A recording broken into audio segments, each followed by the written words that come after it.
नाज़रीन, ईरान अपने जवाबी हमलों के अंदर जो जंग उसके ऊपर मुसल्लत की गई है, उसके रिस्पॉन्स के तौर पर बड़े असैसिनेशन ऑपरेशंस भी कर सकता है। इस वक्त नेतन्याहू इजरायली आर्मी चीफ और इजरायली जो मिनिस्टर्स हैं उनकी सिक्योरिटी बढ़ा दी गई है और ये तमाम के तमाम जो है वो बंकर्स के अंदर छुपे बैठे हैं और इनकी जो मीटिंग्स हो रही हैं वो भी बंकर्स के अंदर हो रही हैं और ये रात को सो भी बंकर्स के अंदर रहे। इनको बंकर से निकलने की इजाजत नहीं है और ईरान कोई बड़ा ऑपरेशन इनके खिलाफ कर सकता है। ये इजराइल से खबर सामने आ रही है। दूसरी तरफ नाज़रीन, इजराइल ये क्लेम कर रहा है कि उसने मुकम्मल तौर पर ईरान का एयर डिफेंस डिस्ट्रॉय कर दिया है और उसकी एयर फोर्स को मुकम्मल बर्तरी, मुकम्मल डोमिनेंस, मुकम्मल फ्रीडम जो है वो ईरानियन एयर स्पेस के ऊपर हासिल हो गई है। इसका मतलब क्या है कि जो इजरायली जंगी तारे हैं वो तेहरान के ऊपर उड़ते हुए नजर आएंगे, वो तमाम शहरों के ऊपर उड़ते हुए नजर आएंगे, वो हर कोने के अंदर उड़ते हुए नजर आएंगे, बिल्कुल जैसे वो लेबनान के अंदर, सीरिया में यहां पर फ्रीली वो फ्लाई कर सकते हैं।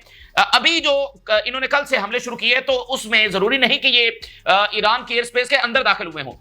यह भी पॉसिबिलिटी है कि ये इराक की जो एयर स्पेस है, इराक की एयर स्पेस है, इन्होंने वहां से मिसाइल लॉन्च किए हों या कुछ अंदर गए हों। लेकिन अब इसका मतलब यह है कि वो ये क्लेम कर रहे हैं कि उन्होंने मुकम्मल एक वहां पर कंट्रोल हासिल कर लिया और अब जहाज तेहरान के ऊपर उड़ते हुए नजर आएंगे और ईरानियंस बिल्कुल उसी तरह कुछ नहीं कर सकेंगे जैसे लेबनीज कुछ नहीं कर सके। यानी इजराइल ये कह रहा है कि उसने सारा एयर डिफेंस है वो तबाह कर दिया। अगर ऐसा है तो ये एक डेंजरस भी है और पहली बार इजराइल को जो है वो ऐसी कोई ताकत हासिल हुई है ईरान के हवाले से। और जब भी किसी मुल्क की एयर डोमिनेंस इस तरह से हासिल की जाती है तो उसको फिर मुकम्मल डिस्ट्रॉय किया जाता है और उसके अंदर मुकम्मल रिजीम चेंज किया जाता है। इराक की जो वॉर है, जो अमेरिका ने इराक के ऊपर अटैक किया, तो उससे पहले जो खलीजी जंग हुई थी, जो इराक ने कुवैत के ऊपर अटैक किया था, फिर अमेरिका और सबने मिलकर इराक के ऊपर अटैक किया था, तो इस जंग के बाद अमेरिका ने एयर ब्लॉकेट जो है वो इराक के ऊपर लगा दिया था। तो वहां से अगर एक हेलीकॉप्टर भी उड़ता था तो पहले वो अमेरिकन से इजाजत लेते थे और फिर अल्टीमेटली जाकर इराक पर मुकम्मल हमला भी कर दिया गया। तो यहां पर भी यानी इस एयर डोमिनेंस का मतलब यह है कि वो ईरानियन रिजीम को तब्दील करने की बात कर रहे हैं, वो ईरान को मुकम्मल तौर पर डिस्ट्रॉय करने की बात कर रहे हैं। फ्रीली कहीं पर भी फ्लाई कर सकते हैं, कहीं पर भी बॉम्बिंग कर सकते हैं, असैसिनेशन कर सकते हैं, प्रेसिडेंशियल बिल्डिंग को निशाना बना सकते हैं, कुछ भी वो कर सकते हैं अकॉर्डिंग टू इजरायली क्लेम। अच्छा, इसी दरमियान जो राब्ते हैं मिडल ईस्ट से वो हंगामी सतह के पर हो रहे हैं, पूरी दुनिया से हो रहे हैं, पूरी दुनिया में खलबली है क्योंकि ये इतनी बड़ी जंग आगे चलकर साबित हो सकती है कि एक तो रीजनल वॉर और पूरी दुनिया में ये फैल सकती है, वर्ल्ड सिक्योरिटी के लिए जंग जो है वो खतरा बन सकती है। तो मिडल ईस्ट से यूरोप के साथ भी राब्ते हो रहे हैं, मिडल ईस्ट से रशिया और चाइना के साथ भी राब्ते हो रहे हैं, ये भी आपके सामने रखेंगे। और पेंटागन ने अभी खतरनाक अनाउंसमेंट की है। पेंटागन ने मिडिल ईस्ट के अंदर अपने तमाम जो फाइटर जेट्स हैं उनको मोबिलाइज कर दिया है। अब तमाम कितने होंगे आप अंदाजा लगा सकते हैं। बड़े मैसिव लेवल की फोर्स अमेरिका की मिडिल ईस्ट के अंदर मौजूद है। तो तमाम के तमाम फाइटर जेट्स पेंटागन ने मोबिलाइज कर दिए हैं। ये इस्तेमाल होंगे जो ईरान अटैक कर रहा है इजराइल के ऊपर, वो मिसाइल और ड्रोन्स गिराने में, और किसी भी वक्त ईरान पर हमला करने के लिए भी इनको ऑर्डर किया जा सकता है। सीएनएन ने यह कहा है कि जो इजराइल ने पहला हमला किया वो कोई एक स्ट्राइक नहीं थी, सीएनएन ने उसे कंप्रीहेंसिव वॉर डिक्लेयर किया है। यानी इजराइल ने बाकायदा जंग मुसल्लत की है ईरान के ऊपर। कल से ये एक अजीबोगरीब से डिबेट जारी थी, कुछ कह रहे थे नहीं बस ये स्ट्राइक्स हो रही हैं, तो हम कल से ये बात कर रहे थे स्ट्राइक्स नहीं, मुकम्मल जंग है जो ईरान के ऊपर इंपोज की गई है। कितने दिन चलती है वो अलग बात है, लेकिन ये एक मुकम्मल जंग है। सीएनएन ने इसे कंप्रीहेंसिव वॉर डिक्लेयर किया है और यानी कि जंग इजराइल की जानिब से ईरान पर मुसल्लत की गई है।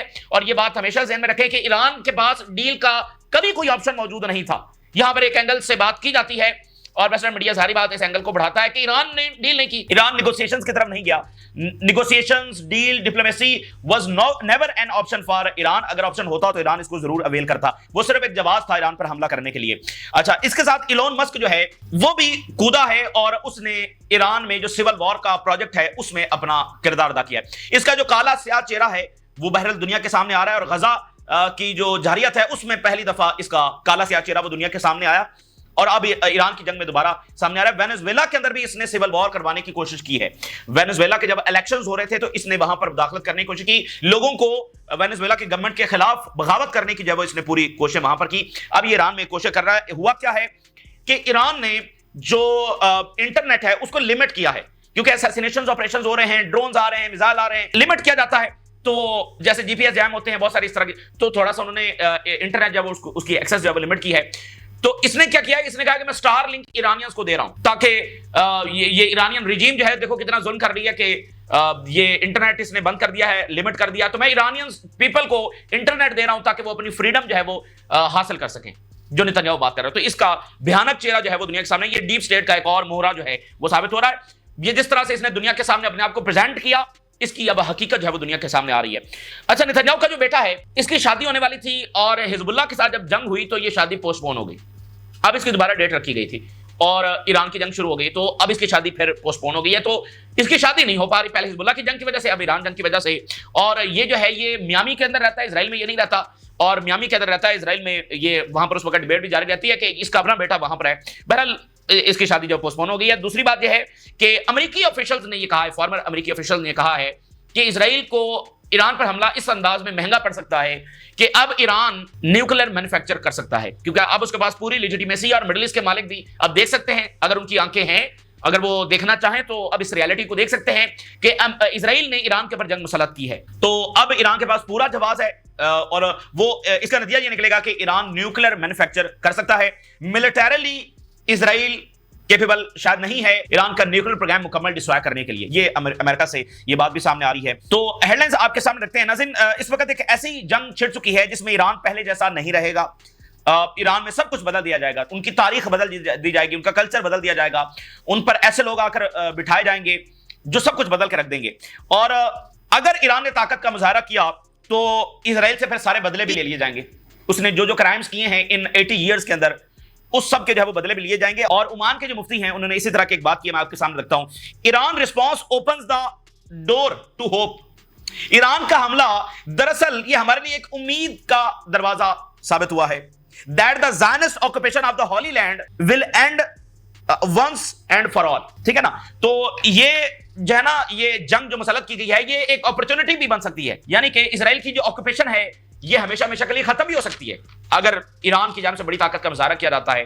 तो इसराइल की ताकत और एरोगेंस वो एक गलती भी बन सकती है, और तारीख लिखी फिर इस तरह से जाएगी कि इसराइल ने ईरान पर हमला करके अपनी सबसे बड़ी गलती की, और ये चीज इस कॉलोनी के लिए आखिरी कील साबित हुई वगैरह ना। तारीख दूसरी तरह से वो लिखेंगे कि इसराइल ने जो है वो तमाम ममालिक को तबाह किया, पहले अरब्स को शिकस्त दी, फिर बाकियों को शिकस्त दी, और अल्टीमेटली उसने ईरान को भी शिकस्त दी, वो जिसको कभी शिकस्त नहीं दी जा सकती। तो फिर तारीख दूसरी तरह से लिखी जाएगी। तो ये एक इसराइल की मिस्टेक भी साबित हो सकती है, और इस कॉलोनी का मुकम्मल इख्तिताम भी हो सकता है।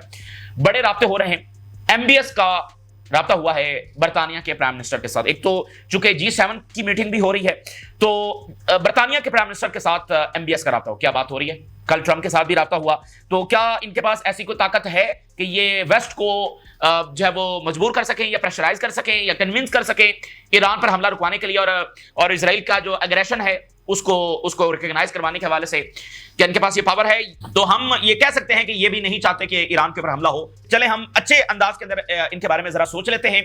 तो ये नहीं चाहते अगर कि जंग हो, ईरान के ऊपर हमला हो, लेकिन ट्रिलियंस ऑफ डॉलर्स दे रहे हैं। क्या अमेरिका को कन्विंस कर सकते हैं, प्रेशराइज कर सकते हैं। जो यूएई के प्रेसिडेंट हैं उनका राब्ता हुआ है मैक्रोन के साथ, और इटली की प्राइम मिनिस्टर के साथ एक उनकी ज्वाइंट कॉल हुई है। Saudi Crown Prince and British Prime Minister stressed the need to resolve the regional disputes through diplomacy. UAE President, French President, and the Italian Prime Minister stressed the importance of intensifying efforts to de-escalate tensions in the region through diplomacy. अभी कौन सी diplomacy, कौन सी de-escalation? सीधी सी बात है, अगर Israel को कोई रोक सकता है तो रोके। लेकिन मैं आपको बता रहा हूं कि हाई सतह के पर राब्ते हो रहे हैं, यानी पूरी दुनिया अब यहां पर इन्वॉल्व है और उसको पता है कि इसके कॉन्सिक्वेंसेस क्या निकलेंगे।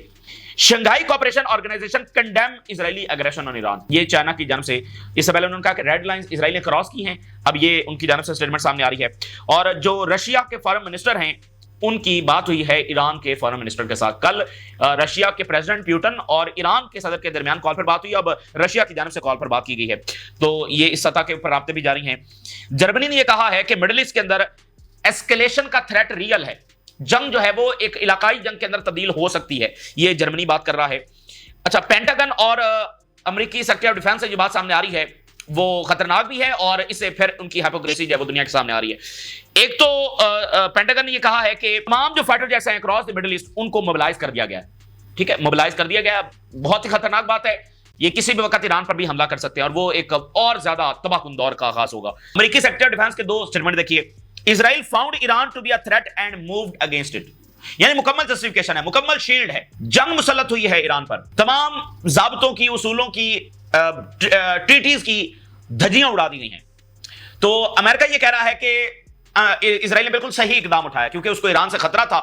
ऐसे तो फिर हर किसी को हर किसी से खतरा है, फिर तो यूरोप को रशिया से खतरा है, अमेरिका को चाइना से खतरा है, तो फिर तबाह कर दें एक दूसरे को। तो ये एक ऐसी प्ले बुक है जो इजराइल सिर्फ इस्तेमाल कर सकता है, दूसरे इस्तेमाल नहीं कर सकते। यानी इस तरह तो फिर ईरान को भी थ्रेट है इजराइल से, उसको तो पहले न्यूक्लियर बना लेना चाहिए था। We hope Iran chooses to negotiate.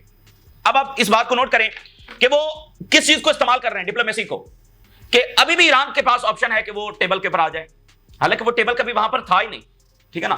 लेकिन एक जवाब है, और वो अभी भी कह रहे हैं हमारा मकसद तो निगोशिएशन करना है, लेकिन चूंकि ईरान राजी नहीं है, बिल्कुल फलस्तीनियों वाला मामला, फलस्तीनी जो है वो जंगबंदी नहीं चाहते, तो यहां पर भी यही मामला है कि ईरान चूंकि मुज़ाकरात नहीं चाहता।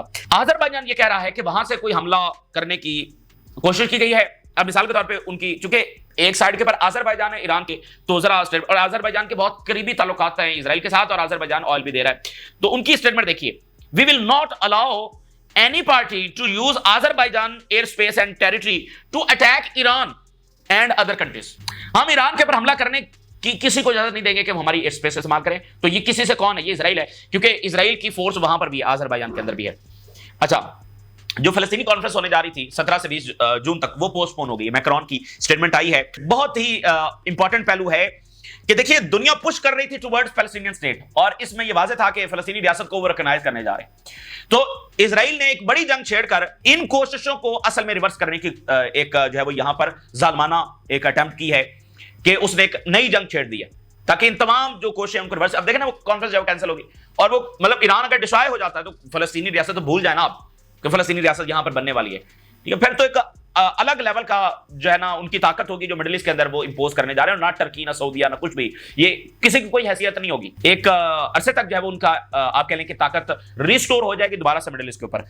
अच्छा, तो ये सारी अब बात है कि ईरान कितना लड़ सकता है। अगली बात यह है कि ज़ेलेंस्की ने भी एक मैसेज दिया है दुनिया को, यानी अपने इत्तेहादियों को दिया, कहता है हमें भूल ना जाना। ये ईरान और इजराइल की जंग में अमेरिका और यूरोप को कह रहा है कि हमें भूल ना जाना, हमें इमदाद देते रहना। ये ज़ेलेंस्की का बयान आया। मैं आपके सामने स्टेटमेंट्स रखता हूं, इजराइल के मजीद हमले ईरान के ऊपर इस वक्त हो रहे हैं, और नए असैसिनेशन ऑपरेशंस उनकी जानब से किए जा रहे हैं। और इजराइल जो क्लेम कर रहा है, जो सबसे बड़ी बात है, यानी इसके साथ बहुत सारी चीजें जुड़ी हैं, और हम इससे आगे देख सकते हैं कि इसका मतलब क्या है और आगे क्या होने जा रहा है। इजराइल ने यह क्लेम किया है कि उसको फ्रीडम ऑफ जो एयर एक्शन है, फ्रीडम ऑफ एयर एक्शन, वो हासिल हो गया। Israeli army 70 Israeli fighter jets created freedom of air action from west Iran to Tehran. यहां पर मुकम्मल उन्होंने कहा कि एयर डिफेंस जब डिस्ट्रॉय कर दिया गया। We can now fly over Tehran with fighter jets which is important. Israeli army, ठीक है ना, तेहरान के ऊपर अब इजराइल के जहाज उड़ेंगे। Israel announce that they had completely neutralised Iranian air defence and were now flying freely over Tehran, releasing a video of targeting missile launchers. Israel कह रहा है कि हम तेहरान के ऊपर फ्रीली फ्लाई कर रहे हैं।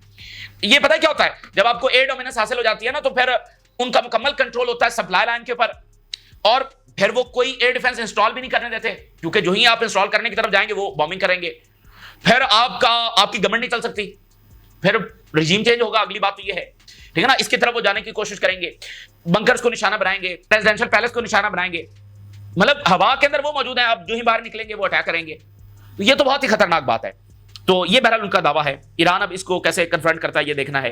Israeli war planes flying over Damascus and its countryside, उधर भी ये फ्लाई कर रहे हैं। और इसके साथ इजरायली आर्मी ने एक और क्लेम किया है, उसने कहा है कि ईरान के पास जो टोटल बैलिस्टिक मिसाइल हैं ये 2000 है, 2000 ये इजरायली आर्मी कह रही। और इजरायली आर्मी ये कह रही है कि हमने अटैक इसलिए किया है कि अगले 2 सालों के अंदर ईरान के पास बैलिस्टिक मिसाइल 8000 हो जाते। अब आप जरा इनको देखो ना, पहले कहते हैं जी हमने हमला इसलिए किया कि ईरान न्यूक्लियर बना रहा था, अब कहते हैं जी ईरान बैलिस्टिक मिसाइल बना रहा था इसलिए हमने हमला किया।